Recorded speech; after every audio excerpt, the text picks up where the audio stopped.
we meet again. Huh? Why are you guys here? That's what we wanted to ask you. Who are you? Why did you dress up like a merchant to talk to me about our project? There's no need for us to continue this project if you still want to keep hiding things from us. I don't work with individuals I can't trust. Believe me, I didn't have any bad intentions. It's just... All right, there's no point hiding anything anymore. The building I'm trying to commission you for is not really a personal residence for me, but rather a library for children living in the desert. A library? Funded entirely by yourself? Shouldn't this be the responsibility of the academia? I've heard that the academia will be looking to prioritize the desert with the allocation of educational resources and materials. It sent over a large shipment of regular goods just last month. You're right, and I was aware of these happenings as well. I just figured what I want to do is a separate effort from what's already being done by the academia. The desert is too vast.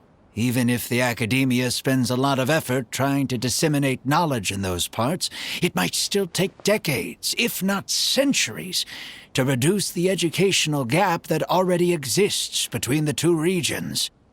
And what's more, I don't know if the academia would ever reverse its stance in the future. All I know is that as a desert dweller, we should not wait passively for good things to happen to us. If we only did that, we'd never be able to stand up and hold our heads high. I don't have much longer left on this world, so I just want to use whatever time I have to contribute something to my homeland.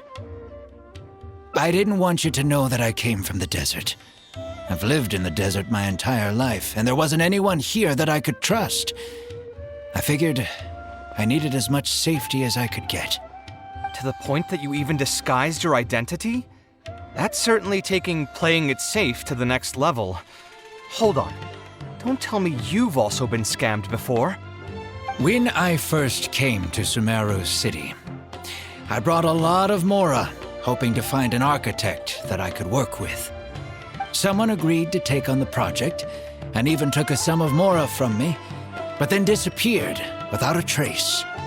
After that, I heard that there are a lot of untrustworthy people in this business.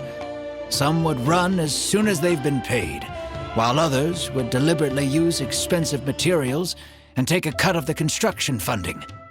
I spent a while collecting information in the city, and eventually learned that you're the most famous architect in all of Sumeru.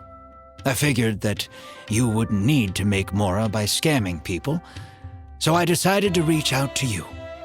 By the way, how did you know I was scammed? I don't think I've ever mentioned that to anybody. Just a hunch. A while ago, I accepted an offer to work on a project in the desert, and was also scammed out of a large sum of Mora. I ran into someone who was living in a pretty run-down house. I noticed a load-bearing wall on the verge of collapse, and suggested that I build a new house for him. He said that he had no way to pay for it, so I loaned him some of my own Mora, and told him to get some stone and timber from the local vendors.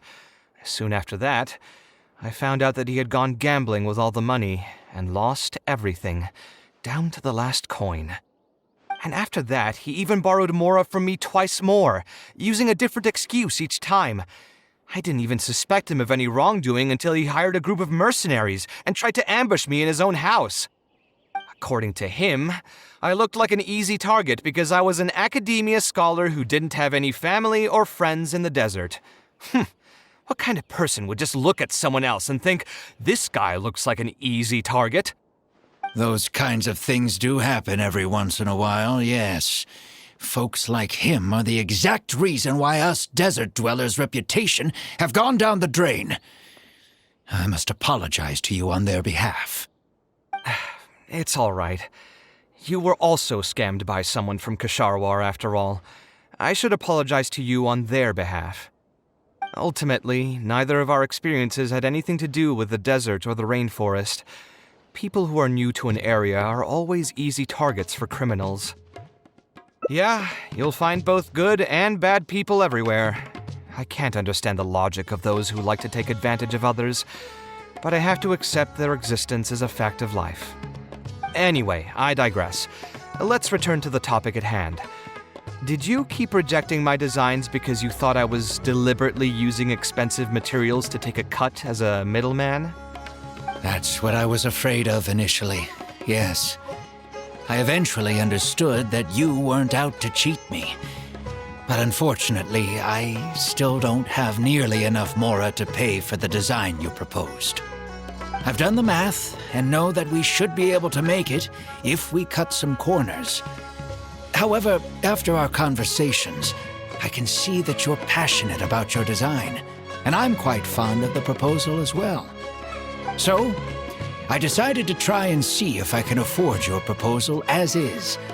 I've been looking for work every day, and in another month, I should be able to cobble together enough mora to meet the budget.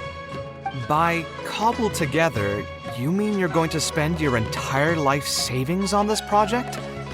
But then, what will you do if something unexpected comes up, and you find yourself stuck with no emergency fund? To be honest, I haven't really thought about that. I mean, when you've lived to be my age and something happens, you can't really call it unexpected anymore. All I want is to build this library before I leave this world, so that the children of the future would have some books to read, and the desert dwellers would be able to learn their letters and pick up some practical knowledge. A while ago, I heard that the academia had decided to recruit a number of exceptional children from the desert. Of course, this is welcomed news. But as someone who spent their entire life in the desert, I still have a few concerns. I know the desert life and can predict what the problems will be. Many children from the desert have had neither the interest nor the proper environment to learn. So even if the academia would take them in, once they enter the halls, they might find themselves surrounded by other children who look and act very differently from them. And as a result, they might become socially isolated. Yes, I can imagine that. My father passed away at an early age. Even though I had a good number of friends during my years at the academia, for some time I still sensed many critical looks in my direction. I'm sure a child coming all the way from the desert will have an even harder time. But let's bring this back to the building itself. I think you said that you want this building to be quiet and warm, with its doors serving as a solid barrier to block out the sound and fury outside, and allow one to focus on the book in their hands. Building it according to the current plan will be quite costly. Even if I don't charge you any commission fees, I don't think we'd be able to keep it under your budget. Any ideas on what we can do?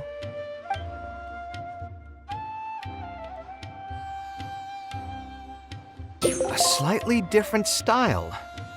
Give me a minute. Most architects would probably prioritize cutting costs and removing extra features in this situation. Indeed, converting the building into a simple bungalow would solve most of our problems. However, I do not think this would be the best solution. While it's true that the aesthetic value of a building is often viewed as an afterthought, neglecting it has some long-term negative consequences. It is especially undesirable in this situation, as the library will serve a high number of children, many of whom would have never been exposed to structures that may be considered elegant or beautiful. To completely give up on the more aesthetic design would mean stripping the children of an opportunity to appreciate the beauty of architecture. I share Badawi's sentiments in wanting to preserve a more complex design. However, if we can reduce the ornate aspects of the design while maintaining its fundamental elegance, which is to say we won't touch the arches and stone pillars but make changes elsewhere, this is definitely a first. To make up for the loss of regular details, we would need to put a lot of extra effort into the layout, lines, and color. I see. Would that really be okay? It just increases the difficulty of the design. You should feel lucky that out of all the architects in the city, you chose to approach me. Most of the others would have given up on this project by now. As for inspiration, I think I might have something in mind, but I'd need to visit the site to make sure. Where do you want this place to be built? Tell me the exact location. Aru Village. Although it wasn't my childhood home, I think it'll be the best site for such a building. Okay, then we can pay a visit to Aru Village. Is there something I can do for you? I've already caused you a lot of trouble before, and now you're revising the design again because of me. Which draft are we even on now? It's making me feel terribly guilty. Let me think. You said you used to be an Eremite mercenary, right? In that case, you could help us clear out some monsters that are blocking the way to Aru Village. We want to keep the roads clear, and reduce the loss of materials during transport to a minimum. If everything goes well, that'll help us save some Mora. All right, just leave it to me.